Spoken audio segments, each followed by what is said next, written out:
بسم اللہ الرحمن الرحیم۔ سرنامہ کلام میں آپ کی خدمت مقدس میں اس آیت کی تلاوت کا شرف میں نے اور سماعت کا شرف آپ نے حاصل کیا۔ اس آیت کا حوالہ اپنے جوان دوستوں کے لیے سورہ مبارکہ البینہ ہے۔ آیت کا نشان ہے 5 بہترین پیغام لیے ہوئے۔ سورہ بینہ قرآن مجید کا بہترین سورہ، کل 8 آیتوں پر مشتمل۔ ابی بن کعب کے روایت کے لحاظ سے سورہ بینہ کی تلاوت کا شرف سرکار ختم یہ مرتبہ صلی اللہ علیہ وآلہ وسلم کی روایت۔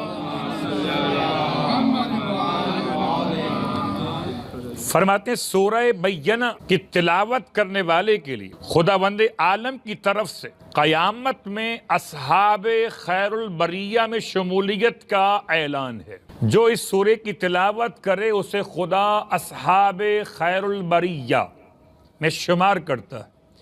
آپ کے الفاظ میں وضاحت موجود، چاہے وہ مسافرت کے عالم میں پڑھے یا اقامت وطن کے عالم میں پڑھے۔ سورہ بینہ اب بھی الدرداء راوی ہیں، کہتے ہیں کہ اللہ کے حبیب نے ارشاد فرمایا کہ سورہ بینہ سے غافل نہ ہو جانا۔ سورہ بینہ کے کچھ نام اور بھی لیے گئے، اس کا ایک نام سورہ بریہ ہے، اس کا ایک نام بینہ آپ کے علم ہے، اس کا ایک نام سورہ قیامہ ہے، اس کا ایک نام سورہ لم یکن، بس اتنا نام ہے۔ لم یکن، بریہ، بینہ، قیامہ یا قیمہ، ان ناموں کے ساتھ اللہ کے حبیب نے اس کی تلاوت پر انسان کو اتنا متوجہ کیا۔ فرماتے ہیں اگر سورہ بینہ کے فضائل بیان کر دیے جائیں تو لوگ اپنے کاروبار زندگی چھوڑ کر سورہ بینہ کی تلاوت کا اہتمام کریں گے۔ سورہ بینہ، جب راوی نے پوچھا یا رسول اللہ اس کی تلاوت میں کیا ایسی خاص بات ہے، ارشاد فرمایا اللہ کے حبیب نے کہ اس کی تلاوت یاد رکھو کبھی منافقین کے قلوب میں رکتی نہیں ہے، اور جن کے دلوں میں شک ہو انہیں نصیب نہیں ہوتی۔ تو شک والے پڑھ کر رہ جائیں گے، منافق تلاوت کے بعد محروم رہ جائیں گے، البتہ صاحبان ایمان استفادہ کر سکیں گے۔ ارشاد فرماتے ہیں خداوند عالم سورہ بینہ کی تلاوت کرنے والوں پر اتنا اجر و ثواب مرحمت فرماتا ہے کہ جتنی اشیاء کائنات پر سورج چمکتا ہے ان کی تعداد کے برابر، اور جتنی اشیاء کائنات پر رات کی تاریکی اپنا ظلمت کا پردہ ڈھانپ دیتی ہے ان تمام اشیاء کی تعداد کے برابر سورہ بینہ کی تلاوت کرنے والوں کے نامہ اعمال میں ثواب۔ تو تلاوت صرف 8 آیتوں کی، عجیب اتفاق ہے، 8 آیتوں میں 5ویں آیت میں تلاوت کی آپ کی خدمت، اور آیت نمبر 7 اور 8 خیر بریہ کی پہچان کرتے ہوئے میں یہ سمجھتا ہوں یہ سورہ چلا اس طرح سے ہے کہ پہلے شک کو نکال دیا، کفر کو نکال دیا، ایمان کا استقرار کیا، اس کے بعد فاطمہ زہرا سے ملا دیا، اور فاطمہ زہرا سے ملانے کے بعد اصحاب بریہ یعنی کہ موالیان علی ابن ابی طالب تک پہنچا دیا۔ آئیے آیت نمبر 5 کے الفاظ کو دوبارہ دہراتے ہیں تاکہ ترجمہ آپ کی خدمت میں ہدیہ کر سکے۔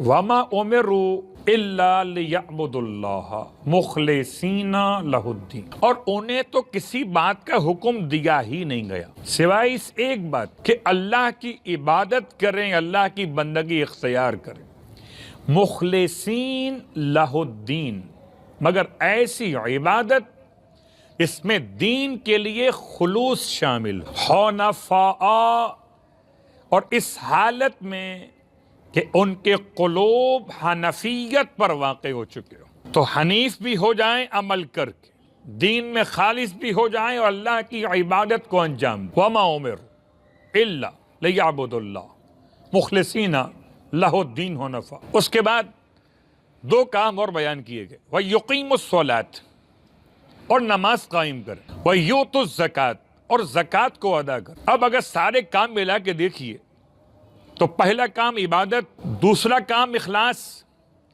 تیسرا کام حنیف کی حالت کو اختیار کرنا، اور چوتھا کام نماز، اور 5واں کام زکوٰۃ۔ اتفاق ہے 5 نمبر کی آیت میں 5 کام بتا دیے گئے، اور ان 5 کاموں کے بعد انسان کو ایک مژدہ سنایا گیا، ذالک دین القیم. اگر ان 5 کاموں پر آپ اور ہم پابند ہو گئے تو پھر یہی دین ہے کہ جو مضبوط ترین دین بن جائے. لفظ قیمہ وہی لفظ جو ہمارے درمیان جب خدا کی ذات میں استعمال ہو تو قیوم کہلاتا ہے، اور جب حجت خدا کے لیے استعمال ہو تو قائم کہلاتا ہے. تو خدا قیوم ہے، اس کی حجت قائم ہے، اور دین قیمہ ہے. تو کوئی تو ربط ہے قیوم اور قائم میں، بیچ میں قیمہ. پر روایت امام محمد باقر علیہ الصلاۃ والسلام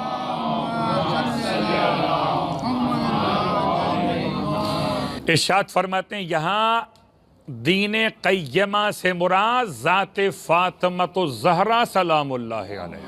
اللہ قبلہ اگر عام افراد یہ سمجھتے ہوں کہ حسین کون؟ دین است حسین. اگر بیٹا دین ہے تو ماں دین قیمہ ہے. کیا خدا کا دین؟ ان الدین عند اللہ الاسلام. اور کیا خدا کے دین کی شان کہ اس کی طرف سے یہ اعلان وَمَن يَبْتَغِ غَيْرَ الْإِسْلَامِ دِينًا فَلَن يُقْبَلْ مِنْهُ، کہ جو دین اسلام کے علاوہ کسی اور دین کو انتخاب کرے گا اس سے وہ دین قبول نہیں کیا جائے گا. تو اللہ نے انسان کو مجبور کیا کہ دین صرف اسلام. یہاں لفظ مجبور زبان سے ادا ہو گیا تو اس کی وضاحت لازم ہو گئی. لا اکراہ فی الدین قرآن کی آیت اور بڑے اچھے انداز سے بیان کی جاتی. لا اکراہ فی الدین، دین میں کوئی اکراہ نہیں. اکراہ مانے جبر نہیں، زبردستی نہیں، کوئی پریشر نہیں ہے دین کے اختیار کرنے میں. لیکن جب دین اختیار کر لو تو یاد رکھو یہ خدا کی مرضی ہے کہ تمہارا دین قبول کرے یا نہ کرے. تو دین اختیار کرنا تمہارا مسئلہ، قبول کرنا نہ کرنا خدا کا مسئلہ. اب اگر تم نے دین اختیار کیا خدا کی طرف دین کی نسبت تلاش کیے بغیر، بہت غور کیجئے اسی بات کو سمجھاتے ہوئے امام جعفر صادق علیہ السلام کی بارگاہ مقدس دعائے غریق، اور آپ کی خدمت مقدس میں غریق کے ساتھ ایک لفظ اور استعمال کروں گا، دعائے حریق. حریق ہا سے، غریق غین سے. دعائے غریق، غریق نکلا ہے لفظ غرق سے. غرق کہتے ہیں ڈوبنے کی کیفیت کو. تو دعائے غریق وہ دعا کہ جو انسان کو ظلمتوں میں ڈوبنے سے بچا لے، اور دعائے حریق وہ دعا جو انسان کو حالات و حادثات کے جلتے ہوئے انگاروں میں جلنے سے بچا لے. بس فرق اتنا ہے کہ دعائے غریق فرزند کی دعا ہے اور دعائے حریق مادر معصوم جناب سیدہ فاطمہ زہرا کی دعا ہے.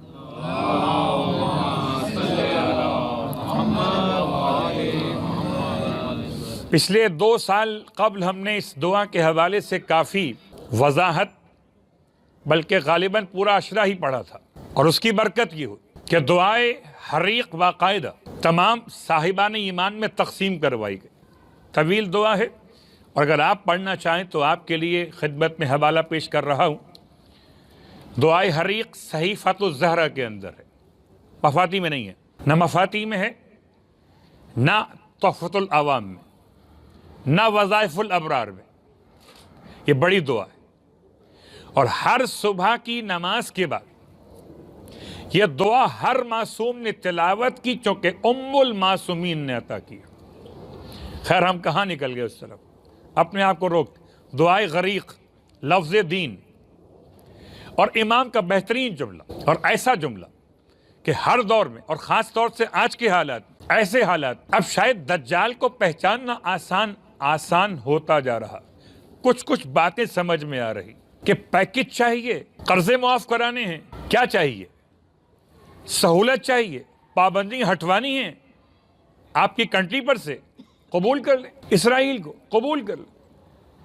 عجیب بات، ایک ہاتھ سے پیسہ بانٹ رہا ہے، ایک ہاتھ سے بیعت لے رہا ہے، اور اب 4 تو کر چکے، 5ویں کا انتظار ہے. 4 ممالک تو کر چکے اور 5ویں کا انتظار ہے. 5واں کون بننے والا ہے یا ابھی صیغہ راز میں ہے؟ ایک بات سمجھ میں آتی کہ سب نے اسرائیل کے ہاتھ پہ اسلام قبول کر لیا، بس شیعہ کافر رہ گئے۔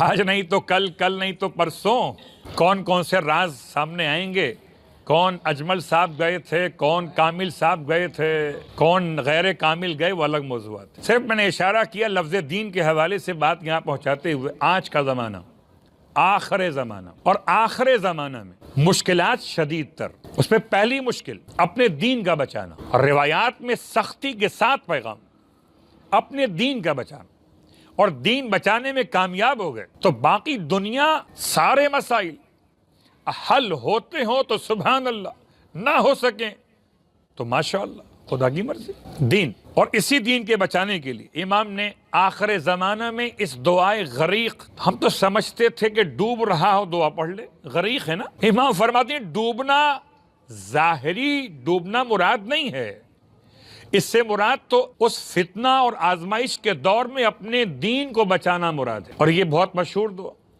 یا اللہ ہو یا رحمان ہو یا رحیم یا مقلب القلوب ثبت قلبی علی دین۔ پھر غور کرتے، یا اللہ ہو یا رحمان ہو یا رحیم یا مقلب القلوب۔ جب امام نے یہاں تک جملہ مکمل کیا تو راوی نے اس میں ایک اضافہ کیا۔ کبھی کبھار ڈر لگتا ہے بولتے ہوئے، بہرحال دعاؤں میں اضافہ اور زیارات کے جملات میں اضافہ ہو سکتا ہے کہ اضافے کی نیت سے نہ ہو، لیکن کچھ مناسب لگتا نہیں ہے کہ اگر معصوم نے کچھ دعا کا جملہ اضافہ کرنا ہوتا تو معصوم زیادہ عالم تھے ہمارے مقابلے، ہم تو اتنے عالم نہیں ہیں نا، بات واضح ہو رہی ہے۔ تکرار اور ہے، جملے کی تکرار اور ہے، یا وجیہن عند اللہ اشفع لنا عند اللہ، تکرار اور ہے، اضافہ اور ہے۔ تکرار سنت معصوم ہے، جس آیت سے آپ کو لطف محسوس ہو، جس دعا کے جملے سے آپ کو لطف محسوس ہو، اس کی تکرار سنت معصوم ہے، اضافہ نہیں۔ اب اضافے کی مثال، یا مقلب القلوب والابصار، راوی نے، خوش قسمتی ہماری ہے کہ راوی نے امام کے سامنے ہی پڑھ دیا، اور امام علیہ الصلاۃ والسلام حجت پروردگار، امام خاموش رہ جائیں تو حجت ہو جائے گا، امام کا بولنا واجب ہے۔ فرمایا ٹھیک ہے، خدا مقلب القلوب کے ساتھ والابصار بھی ہے، مقلب القلوب مقلب الابصار بھی ہے، لیکن جتنا میں کہتا ہوں اتنا دعا میں شامل کرو۔ خدا کی صفات بھی معصوم کی دعا میں بڑھانے کی اجازت نہیں ہے۔ جب خدا کی صفات بڑھانے کی اجازت نہیں ہے تو اپنا عقیدہ بڑھانے کی اجازت کہاں سے مل جائے گی؟ مجھے بڑا اچھا لگتا ہے میں مولا عباس کا نام شامل کر دوں معصومین کے اندر، میرا عقیدہ ہو سکتا ہے، لا، عقیدت ہو سکتی ہے، عقیدہ نہیں۔ خیر میں اس بات کو الفاظ سے الگ کر دیتا ہوں، یہ عقیدت اور ہے اور عقیدہ اور ہے۔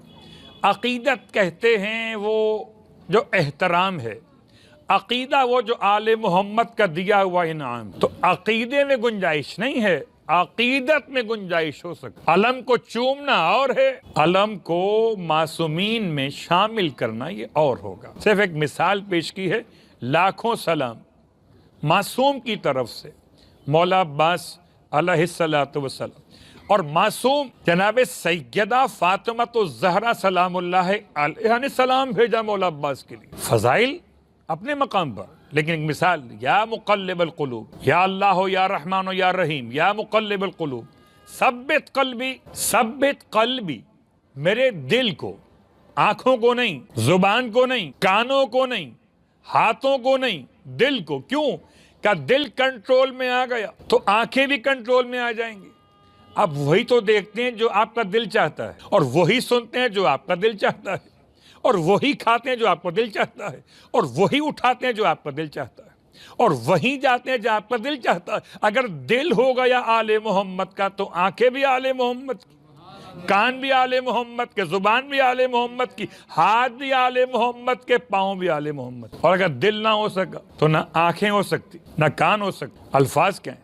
ثبت قلبی، میرے دل کو مضبوط کر دے، جما دے، روک دے، علا دینک، علا دینی نہیں، علا دینک، علا دینی میرے دین پر، جو مجھے سمجھ میں آئے وہی دین ہے؟ نہیں، دین سے دین الہی ہے، اس کو دین قیمہ کے نام سے سورہ بینہ نے یاد کیا، اور امام نے جناب سیدہ کی ذات کو دین قیمہ قرار دیا۔ تو دین میں اگر استقامت ہے تو ذات سیدہ کی وجہ سے۔ کیوں؟ آخر ایسا کیوں ہے؟ شہزادی کونین کی عبادات، ریاضت، آپ کا زہد، آپ کا تقوی، ہر ایک موضوع پر جتنی گفتگو کی جائے کم ہے۔ اللہ اکبر۔ ایک بات یاد کہ شہزادی کونین تمام روایات بیان کریں اپنے مقام پر، ایک بہت معرفت بھری روایت تو بہت بار پڑھی جاتی ہے اور ذہن میں رہنی چاہیے۔ پروردگار نے حدیث قدسی میں ارشاد فرمایا، جب اپنے حبیب کو مخاطب کیا، لولاک لما خلقت الافلاک، حبیب اگر آپ نہ ہوتے تو میں افلاک کی محفل سجاتا ہی نہیں۔ یہ محفل سجائی میں نے آپ کے لیے۔ اس کے بعد مولا کائنات کی شان کو بیان کیا، اللہ نے اپنے حبیب کے ساتھ، وَلَوْلَا عَلِيٌّ لَمَا خَلَقْتُكَ يَا حبیب، اور اگر علی نہ ہوتے تو میں آپ کو خلق نہ کرتا اے حبیب۔ یہاں پہنچ کر نادان دوست بہک جاتے کہ شاید کہ مولا کائنات کو اللہ کے رسول سے بڑھا دیا گیا۔ قبلہ مسئلہ یہ کہ حدیث بیان کرنے کے لیے خالی عربی لغت جاننا کافی نہیں ہے، حدیث بیان کرنے کے لیے حدیث شناس ذہن چاہیے، اور جب تک تمہید، جب تک تشریح پر کنٹرول نہ ہو، حدیث کو نامکمل چھوڑ دینا بھی مناسب نہیں ہے۔ اب اگر خدا کا یہ فرمان ہے کہ لولا علی لما خلقتک، اگر علی نہ ہوتے تو آپ کو خلق نہ کرتا، کیا مطلب؟ اگر علی نہ ہو تو آپ جیسی رحمت کا مقصد خلقت مکمل نہ ہوگا، اور ہم چاہتے ہیں کہ رحمت عالمین کی آپ کو قرار دیں، اور رحمت بنانے کے لیے آپ کو ایک علی چاہیے، اس لیے ہم نے آپ کے لیے علی کو خلق کیا، لولا علی لما خلق۔ اس کے بعد تیسرا جملہ، وَلَوْلَا فاطمہ لما خلقتکما، اور اگر فاطمہ زہرا نہ ہوتی تو میں آپ دونوں کو خلق نہ کرتا۔ اب اگر یہ بات یہاں تک پہنچ گئی تو آپ کی خدمت میں زیارات کی الگ الگ عبارات ہیں جناب سیدہ سلام اللہ علیہ کے حوالے سے، اور یہ مدینہ منورہ کی شہزادی کے روزے مقدسہ کی طرف اشارہ کر کے سلام ایک الگ انداز، اتوار کی زیارت ایک الگ انداز، شہزادی کی شہادت کی زیارت الگ انداز، شہزادی کی ولادت کی زیارت الگ انداز۔ اور یہ بات یاد رکھیے گا کہ زیارت جامعہ کبیرہ سیدہ کے لیے نہیں پڑھی جاتی ہے، زیارت جامعہ کبیرہ صرف ائمہ معصومین کے لیے پڑھی جاتی ہے۔ اور امام تقی جواد علیہ السلام کا جملہ،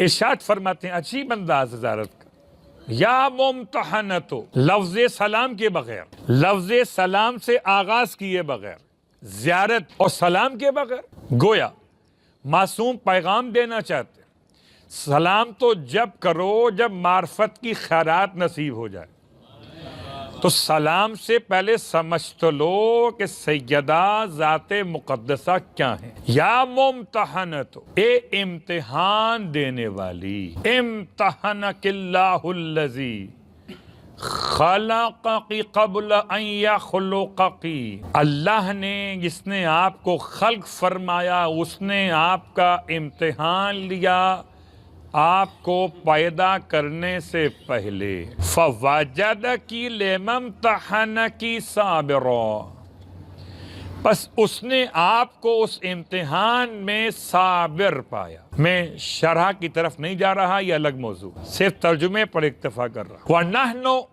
لَكِ اولیاء، یا کہیں انا لَكِ وَلِيٌّ صابر، نحن لَكِ اولیاء، یا بعض نسخہ زیارت میں مصدق، ہم آپ کی تصدیق کرنے والے، ہم آپ کے دوست اولیاء، والصابرون، ہم آپ کی خدمت میں مقام صبر پر قائم رہنے والے، لِكُلِّ مَا أَتَانَا بِهِ أَبُوكِ وَوَصِيُّهُ صلوات اللہ علیہما، ہر اس احکام دین کے لیے ہم صابر ہیں کہ جو آپ کے بابا لے کر آئے اور آپ کے بابا کے وصی لے کر آئے۔ اس کے بعد شہزادی کی بارگاہ میں ایک سوال، اسألک ان کنتو صدقتکی، شہزادی میں آپ کی خدمت میں سوال کرتا ہوں کہ اگر میں اپنے دعوی تصدیق میں سچا ہوں، اگر میں سچا ہوں اس دعوے تصدیق میں، تو شہزادی آپ میری تصدیق کی کیفیت کو ملا دیجئے ان دونوں ہستیوں سے، یا محمد و یا علی، لِتُسِرَّ نَفْسِي، تاکہ میں اپنے نفس کو خوشی کا پیغام دوں، لِنُبَشِّرَ أَنفُسَنَا بِأَنَّ قَدْ طَهُرْنَ بِوِلَایَتِكَ، تاکہ ہم اپنے نفوس کو بشارت دیں کہ سیدہ ہم پاک اور پاکیزہ ہو گئے آپ کی ولایت کی برکت سے۔ لب لباب میں خاص جملہ کہ ہم تصدیق کر رہے ہیں، ہماری تصدیق اگر آپ کے نزدیک سچی ہے تو سیدہ آپ ملا دیجئے محمد سے اور علی سے۔ اب سمجھ میں آیا، جس سے فاطمہ نصیب نہیں، نہ محمد نصیب ہوئے، نہ علی نصیب ہوئے۔ اگر محمد چاہیے، اگر علی چاہیے، تو ان دونوں کے حصول کے لیے پہلے فاطمہ چاہیے۔ لولا فاطمہ لما خلقتکم، اصل بات پڑھے محمد و آل محمد۔